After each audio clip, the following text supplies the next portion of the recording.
How's it going, folks? Happy Friday. Well, not necessarily happy Friday. A lot of people are still a bit upset over yesterday. So I'm going to be talking about the Valencia game, after game reaction. I know it's still sinking in. We're out of Europe, but to be honest with you, it was coming anyway, as much as it's hard to say that. I just want to say, obviously, fair play to all the fans over there, having a good time. A lot of people went over for a week or so. A lot have gone over just for the day trip and so, but absolutely fantastic support from Celtic fans. The way that the Spanish police are treating the Celtic fans is not acceptable. I understand there's obviously one or two people that are probably acting the giggy goat, but obviously it's ridiculous that's going on. Rubber bullets and all being used. Disgraceful behaviour. But anyways, the most important thing, football. Last night, losing 1-0 to Valencia away in the Mestalla. It's not the worst result I've seen Celtic play in Europe in recent times. I have to say, Scott Bain had an absolute stormer in goal. It could have been about 5 or 6-0 easily. Now, the first 25 minutes Celtic looked very, very good. When we had a full team, full 11. Oliver Burke looked like he was going to get through and score there. Good football, midfield-wise, the boys are pushing, really pushing. Johnny Hayes had a man-and-match performance, absolutely fantastic player. Christopher Royer played quite well. Boyata played well. Simonovic, they looked quite comfortable at the back, considering there was a lot of pressure on them for that game. A lot of pressure there was. Like Valencia, obviously when you have a full 11 against 10 men, you're going to put the pressure on. But Celtic, most parts of the game done quite well.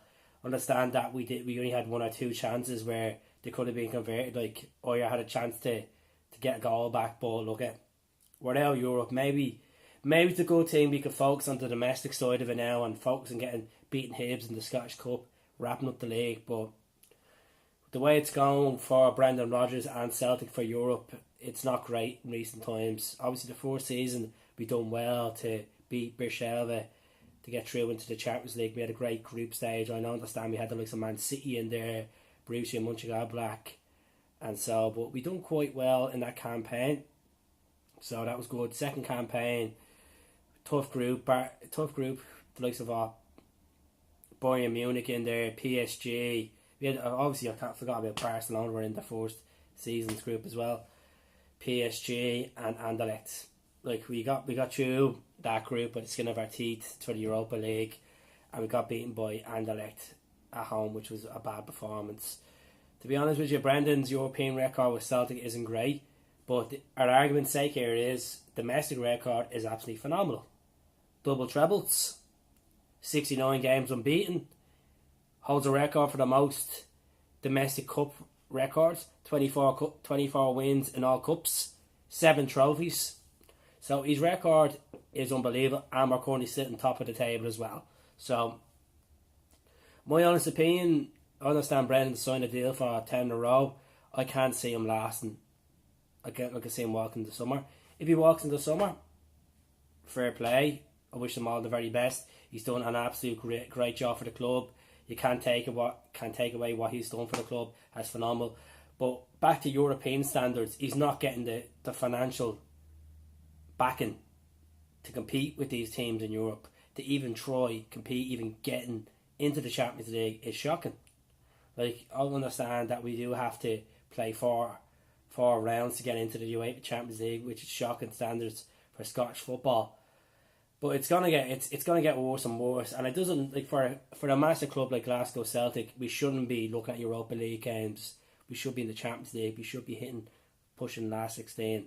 Like the likes of Neil Lennon, Gordon Strachan, Martin O'Neill, them boys were all Champions League squads they had. And Brendan can only do what he can do. He's done on the league, as I said.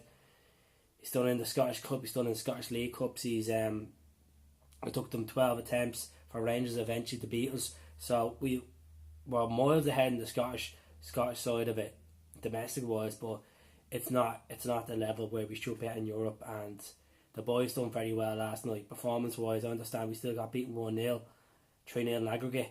But I'm very proud last night. As I said previously on the last video, if they go out to Valencia, play well, show us some decent football. There was times in that game at that match before the sending off, where I haven't seen football like that in a long time from Celtic. And it was exciting football. Very exciting football, but the fans should be proud. We got into Europe's second part of the season.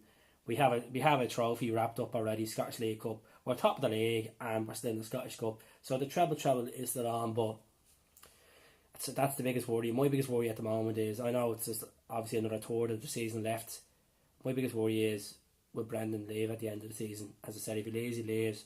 Who would be? But there's a lot of points speculating on it too much. Let it happen.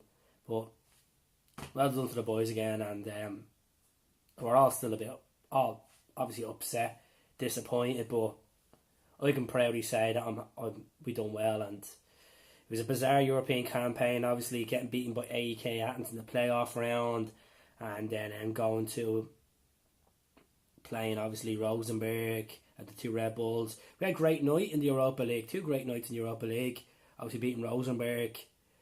Played them twice. I played them in different rounds in the way as well in the UEFA Cup. But beating Rosenborg at home, beating them away, and then obviously beating Red Bull Leslip at home as well. Sorry if I pronounced it wrong, but okay, take the moments. And I just feel, as I said, when I'm looking at moments of Celtic, we should be in the top.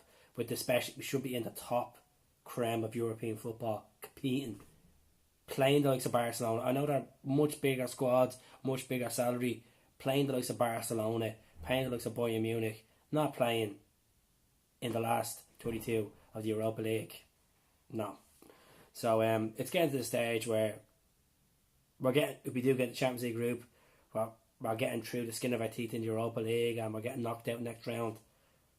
What's the point? We need to actually challenge for European success, as we previously did in the past, but the funds are not there. So the fans need to start realising we can do what we got to do, but we'll win the treble, take it from there, and we'll take it from next season. But that's my little kind of, we could say, moan about what happened last night. As I said, the fans were terrific.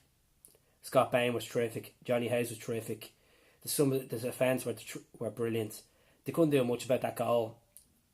Bit of a little pass in and went on. Spain nearly saved it, but move on. It's all out. It's all off my chest now. If you want to talk about getting off his chest, saying how bad we were, or how they done you proud, let me know. Subscribe to the channel.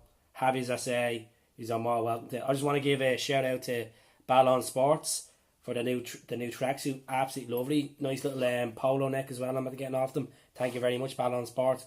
And I want to give a shout out to the Italian teams, Farafulli, all the boys in Italy. They're like a Sunday late team side. They're 21 years old now. The club is fantastic. But look, thank you very much to subscribing to the channel.